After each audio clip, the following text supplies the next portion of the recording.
এখানে হচ্ছে quotation mark শুরু, কোটেশন মার্ক শেষ, আবার এখানে ডট ডট, মানে এখানে কোনো একটা কারো একটা বক্তব্য থাকবে, এরপর হচ্ছে সাবজেক্ট ভার্ব এটুকু থাকবে, বুঝে গেছে?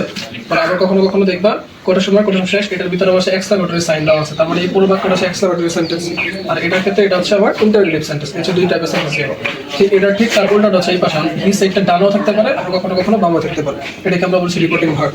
আর এটার ভিতরে যেটুকু থাকে কোটেশন মার্কের ভিতরে যেটুকু থাকে ন্যারেশনের মধ্যে এটুকু আমরা রিপোর্টেড স্পিচ বলে, বুঝতে পারছি? আচ্ছা, সেম এই যে এটার ঠিক উল্টাটা হচ্ছে এখানে, বুঝতে পারছো কথা? এখন এখানে যদি সাবজেক্ট ভার্বটা যদি আগে থাকে তাহলে এখানে কমা দিয়ে নিতে হবে, আবার পরে থাকলে যে এই ইন্টারোগেটিভের ক্ষেত্রে এখানে কিন্তু কমা না দিলেও চলে, বুঝতে পারছো কথা? আচ্ছা, পরবর্তীতে এখন এটা যদি আমার শুধুমাত্র অ্যাসার্টিভ সেন্টেন্স হয়, এখানে সাবজেক্ট ভার্ব ওই যে সাবজেক্ট আর এটা হচ্ছে ভার্ব, রিপোর্টিং ভার্বের ক্ষেত্রে যেটা ছিল এখানে কিন্তু তোমাকে পরে কিন্তু কমা দিয়ে নিতে হবে সবসময়। তারপর হচ্ছে রিপোর্টিং স্পিচ যেটুকু থাকবে, আর রিপোর্টিং স্পিচ সবসময় কিসের ভিতরে থাকে? কোটেশন মার্কের ভিতরে থাকে, বুঝতে পারছো কথা? এটা বলছে আমাদের বেসিক আলোচনা। তারপরে কিছু কিছু ওয়ার্ড দেখবা, যেরকম হচ্ছে yes, no, okay, thank you, sir, madam, কারো নাম হইতে পারে যেরকম রহিম, করিম, তারপরে এরকম জব বা টপার যারা কিছু হোক না কেন, তুমি এটা যখন দেখবা যে কারো নাম দ্বারা কাউকে সম্বোধন করছে তখন তুমি এদের শেষে সাথে তুমি কমা ইউজ করবে। তারপর হচ্ছে এক্সকিউজ মি থাকতে পারে, ও থাকতে পারে, তখন তুমি কি ইউজ করবে? কমা ইউজ করবে। আবার কখনো কখনো দেখবা যে কিছু আমরা যেরকম এক্সক্লামেটরি সেন্টেন্সে পড়ছি না, পুরো it is a matter of joy that, এরকম থাকে না, অথবা ও থাকে, এলাস থাকে, থাকে না? সো এই টাইপের যে ওয়ার্ডগুলো থাকবে এগুলো শেষে পরবর্তীতে আমরা এক্সক্লামেশন সাইন, এই সাইনটাকে আমরা ইউজ করবো। আবার কিছু কিছু ওয়ার্ড থাকবে যেরকম কন্ট্রাক্টেড ফর্ম আমরা বলি, যেরকম হচ্ছে যে উইল নট, উইল নটের কন্ট্রাক্টেড ফর্ম হচ্ছে ওন, এই যে এখানে ওট লেখা যে কমা দিয়ে দিতে হবে। ইজ নটের কন্ট্রাক্টেড ফর্ম লিখে ইজেন্ট, এম নটের কন্ট্রাক্টেড ফর্ম লিখে হচ্ছে এন্ড, ওয়াজ নটের কন্ট্রাক্টেড ফর্ম লিখে হচ্ছে ওয়াজেন্ট, বুঝতে পারছো কথা? এখন আমরা আসি এই যে প্রশ্নটা, এই প্রশ্নটা হচ্ছে ঢাকা বোর্ড 2025 সালে আসছে, ঢাকা বোর্ড 2025, এটা একটা আমরা সলভ করি।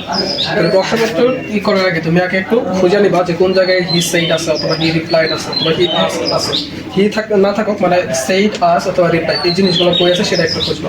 তাহলে আমরা একটু দেখি কই কই আছে। এই যে দেখো এখানে হি সেইড আছে, আমরা শুরু থেকে একটু আসি, এখানে এই যে সেইড আছে, সেইডের আগে এখন আমরা একটু সাবজেক্টটা খুঁজি, সাবজেক্টটা খুঁজি। এই সেইডের আগেও থাকতে পারে, আবার কখনো কখনো পরে থাকে। যদি পরে থাকে এখানে একটা সাবজেক্ট আর পরে কখনো কখনো অবজেক্ট থাকতে পারে, কিন্তু এটার পরে যেহেতু কোনো অবজেক্ট নাই, মানে এটা আছে অন্য একটা সেন্টেন্সের ক্ষেত্রে আমি ধরতে পারি। আর এই যে সেটটা আছে এটার আগে এই যে এটা হচ্ছে আমার সাবজেক্ট, তাহলে এখানে যেহেতু সেট আছে তাহলে সেটের এখানে একটা ফুল স্টপ দিতে হবে আর এটাকে সাবজেক্ট হিসেবে কাউন্ট করতে হবে। আচ্ছা, তারপরে হচ্ছে আরেকটা আছে, আর কোথায় আছে যে রিপ্লাইড আছে এখানে, তাহলে এইটার আগে এটা হচ্ছে আমার সাবজেক্ট, তাহলে এখানে এসে ফুল স্টপ, এখানে ফুল স্টপ দিতে পারি।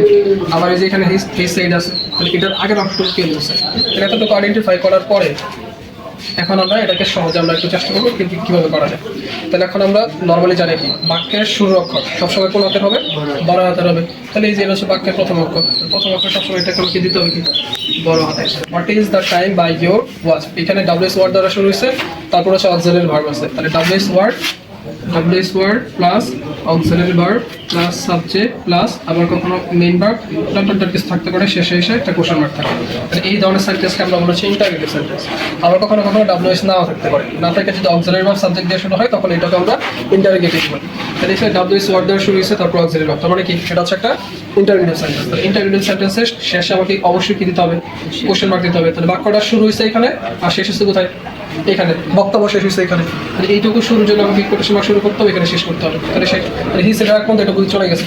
তারপরে আসে তাহলে এই যে এইটুকু এখান থেকে নতুন করে যে আই রিপ্লাইড ছিল না, আই রিপ্লাইড ছিল, তাহলে এইটার আগ পর্যন্ত এই অংশটুকু আবার কেউ একজন বলছে, কেউ একজন বলছে না, তো বাক্যের শুরুর অক্ষর পড়াতে হবে।